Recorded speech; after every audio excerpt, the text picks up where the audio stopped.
All right, beautiful people. Welcome back to another amazing and impactful episode of the True Health Forever podcast, where we try to live our best life through the lens of holistic health. I'm your host, Devon Truvel, creator of Black Wall Street, the board game. And as usual, I have with me the curl-rific, the smiling, the self-love swaggy, the dancing queen herself. Please introduce yourself. What's up, party people? My name is Sinclair, aka The Health Nerd.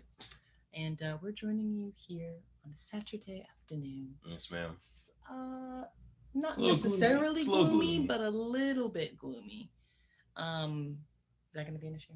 You know, we'll find out. This is, in case you right. don't know, we're testing a new little setup. We'll see how it goes. Y'all let us know in the comments below if this was unusually good or unusually bad. Or neutral. Right. If you even notice, just forget everything we just said. Fast forward about 15 seconds. Right. The sun's coming out right now. Yes. Yeah, it's been an interesting day of weather, of gloomy and sunny, which is kind of perfect because today we just found out who won the presidential election. Shout out to Joe Biden, Kamala Harris. Yes, history being made. I mean, 2020 has been a historic year. Good and bad. For good and bad all together, but definitely history, Black history being made today. So, huge shout out. Definitely interested to see, what comes from that. Definitely hoping to see some good stuff, but we're not getting into politics on here. Queen, how was your week? Talk to me, or talk to the people. I want to talk to you too, though. You want to talk to me? All right, go ahead, Queen. Go ahead. My week was pretty good. Holistically. Mm-hmm. I kind of got back on my grind in terms of doing my morning routine consistently. Which changed a little bit. I want to get into how your morning routine changed a little bit. Maybe, I don't know if you want to get in that now. Yeah. And what change you talking about? For my affirmations? Yeah, one, your affirmations. Two, your animal flow is different. Mm-hmm. Like that's a new addition, and you can explain what animal flow. Yeah, so I'm not doing that consistently every single day. Gotcha. But so I switched up my affirmations. So before I've switched it up a couple of times, but because you just do whatever feels that is going to help you in the moment, right? So sometimes I got a lot of my brain, and so I just want to do a brain dump. Mm. Other times, maybe I want to do a to-do list. And then other times I want to do affirmations. So this week I've been focusing a lot on affirmations. And yeah, not any specific number. I just kind of, actually I made it a 2-part exercise. Okay. So the first thing I do in my notebook is I say, what did you do well yesterday? Like, what are some things that you pat yourself on the back for yesterday? It can be as simple as you did your morning routine, or, you said no to the donuts in the break room. Hey, stay strong out there. Look, it's hard, especially these days when I feel like people are turning to food to Facts. Comfort. So it's very hard to resist. So yeah, it can be minute things. It can be big things like, hey, you did, something at work or, really well. So yeah, I've been kind of trying to train my mind to focus on the positive. So by, but also for me personally, because I can be very self-critical. Mm-hmm. And so that's something that I've learned. And I think that is also something that I don't want to get too deep. This can go into a very deep conversation, but I think that has hindered me from meeting my weight loss goals. Okay. So I'm trying to go on the good job for doing that, little things, mm-hmm. so that it's not so much criticism in my brain. Mm-hmm. Which is important because we already know that your love language is words of affirmation. Right. So your self-love language, wasn't supposed to be a plug, but your self-love right. Should also be the same words of affirmation. So yeah, I see you, Queen. Good job. And I feel like it's crazy. All right, yeah, we're trying to we're entrepreneurs, so we're trying to sell the sweatsuits, but everything we do mm-hmm. is also because it helps us. Facts. So all of this pubbing for self-love has legitimately made me look at nice. All right, so what areas of improvement do you have? Nice. And so that's where a lot of this came from. But long story short, I start off with, what did you do well yesterday? I don't even touch what you didn't do well. I do that enough. I do that enough, so I don't even touch on that. What did you do well? And then affirmations. And I try not to do the same ones too often, and that forces me to I can't imagine doing 100. How creative you need to get. But it's a struggle sometimes. Not gonna lie. Yeah, and then I just do affirmations until I feel good, and then I go do my yoga and meditation. You said animal flow, so I did once a week. I will do animal flow. And so basically it's like strength and mobility training. It is very focused on mobility. Almost everything you do is on the floor. You're not really, I mean, they use like kettlebells, and there's like, I think it's called animal flow movement. There's a whole, like, it's a whole movement, a whole language. It's crazy. I'm just double dabbling right now. They have like steel maces, and everything is based on like primal behavior, like what the movements that we're doing back in before technology, back in cave people days. I don't know about all the way back to cave people days. Like that's pretty prehistoric, but definitely more like before development, when we were out like hunting for food, which some cultures still are out there hunting for food, still climbing trees. So it's just a more like natural way of being, for sure. Right. So yeah, the movements are kind of based on like what type of activities would you need to do to gather your food, to build your shelter. We were on the ground, doing a lot of stuff. So it's really cool. It's cool. It's fun. Yeah, it's fun, and I like that because I feel like I get bored with like doing squats. Like squats are not challenging, especially body weight squats. Well, it depends on how many you do 100 body weight squats, Sinclair. No, I'm talking about just the physical movement of doing a squat. Of course, 100 body weight squats is not, but that's boring to me. No, it is boring for sure. Right, so I like to switch it up. So yeah. Anyways, how was your week? My week, it was a long week for me. Yeah.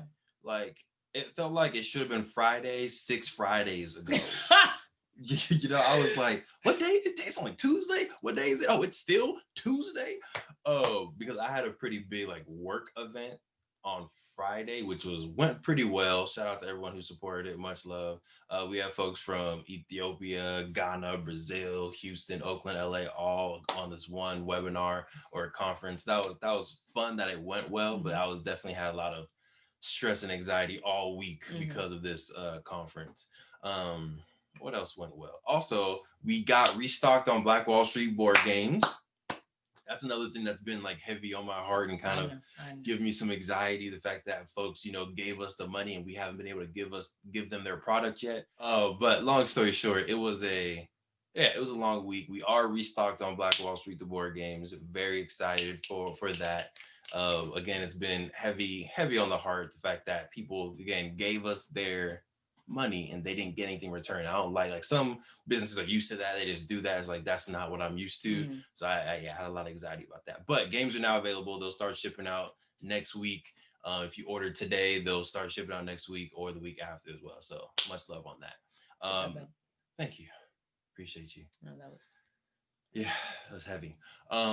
Yeah, it's a good week. So are you ready to get into this today's episode? We're gonna make it nice, short, and sweet because this technology is not loving us. We're gonna try to keep it shorter than usual. But we're just gonna do a nice Q&A session. All right. We did this before. We got a good response from it. So if you all have questions, feel free to send us questions on True Health Forever Instagram. Again, True Health, the number 4 ever.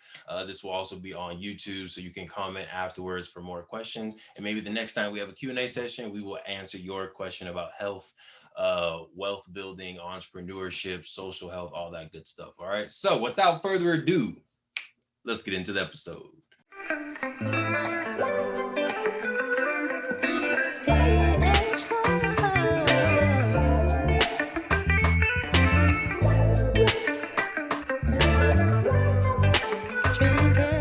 All right. So Queen, Q&A, do you want to go first? Do you want to go second? And we can, do the back and forth. But that first question, what's up? Do you want to? I got it. It is kind of a, historic day for Black women worldwide. So you go ahead and. I'll take it. I got it. Really, I got it. All right. It's gonna be a very simple question. Simple question, deep answer. Cute face. So I want to start a business. Okay. What's the first thing I should do? The first thing you should do if you are interested in starting a business, I would say, is identify your superpower. Identify what makes you uniquely you, and then that's probably going to be what is going to be like the foundation of your business moving forward. So I would say that's probably the first thing, and a real close second would be identifying what problem it is that you want to solve, right? So like, or AKA, what value do you have to put inside the market?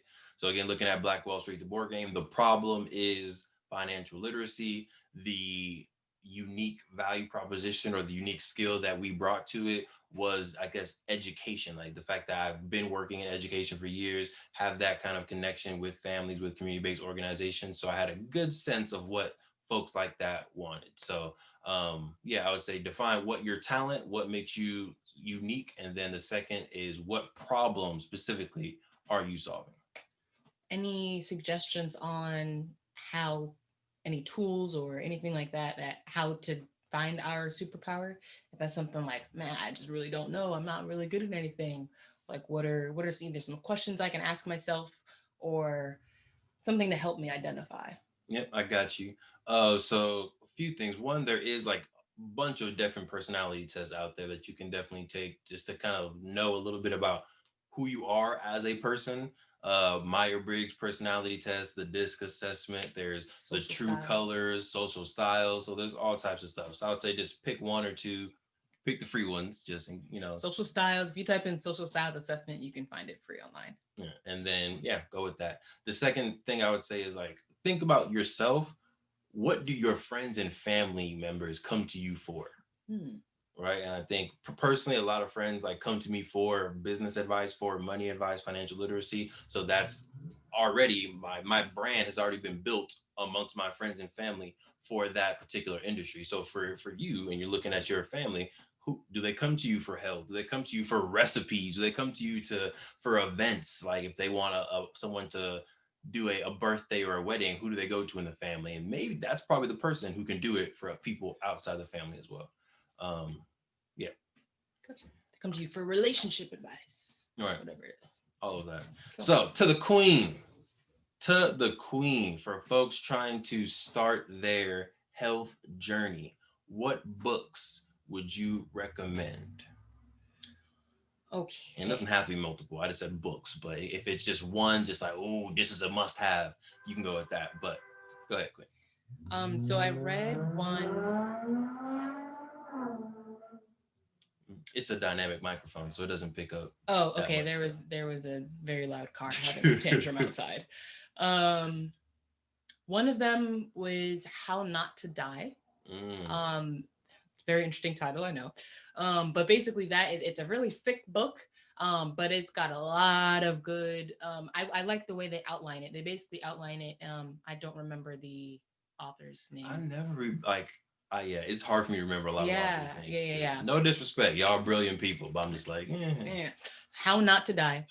They broke it down based on the top, I believe, 7 kind of diseases or illnesses, ailments that are currently killing us, and different fruits and vegetables, different methods, different and I mean just a whole bunch of different things, mainly based on like fruits and vegetables that you can eat to avoid or to try to prevent these things. So to avoid death. I mean, essentially, that's the idea. Obviously, everybody's gonna die, but but yeah. So I like the way they kind of lay it out. I'm like, lung cancer, I believe, is one of the chapters. So like, these are things that you can do. These are things that you can eat, to help prevent lung cancer and things like that. So I really like how they laid it out.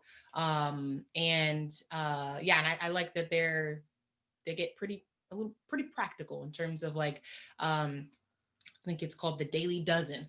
That's what he talks about. I'm like, just a dozen foods to where if you incorporate some type of, in some way, these dozen foods, like, you are good to go. And that's very tangible.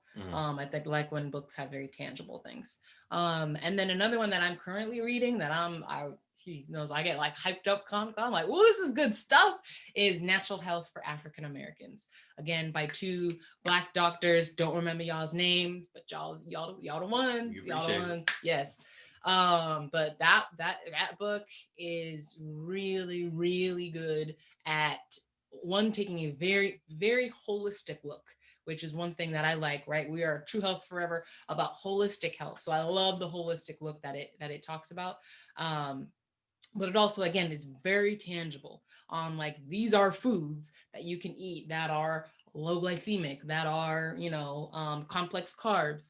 And it even breaks it down to like, if you were to, you can go to the doctor to get, certain lab tests. There's even at-home lab tests you can perform to get like your triglyceride levels. And then based on your triglyceride levels, you should eat this percentage of, proteins and vegetables and all this stuff. And if it's in this range, you should eat this breakdown. It's just really, really tangible. I'm getting excited over that. Yeah, because it's just a great book. So those are the two I would recommend right now. Nice. There you go. So if you're interested in your health journey, if you're wanting to start being a health consultant to yourself, you just want to learn more research, check those 2 books out. Yep. All right. Over to you, Queen. What's up next? Aside from Play Like Wall Street, what is the best resource for someone to learn about how to start and run a successful business? PlayBlackWallStreet.com. But how to start and run a successful business. What are some free resources? It doesn't have to be free. Just what do you think is best? Or what? It can be a 2-part question. Like, what would you recommend now, knowing what you know, and then also like, what did you use? So I think the first best, hands down, best resource. I see you smiling. Best resource is experience. Right. So I think sometimes people try to get as much information as possible, and they're doing all this wonderful research, and they got, okay, these are the 5, 6, 7 steps. These are things that and they never actually launch. They never do it. So I would say that the best way to gain knowledge is through lived experience. So go ahead and start that business. It's not going to be started perfect.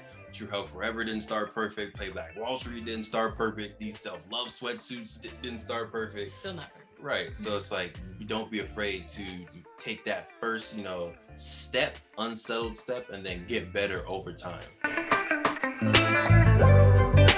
Truvel.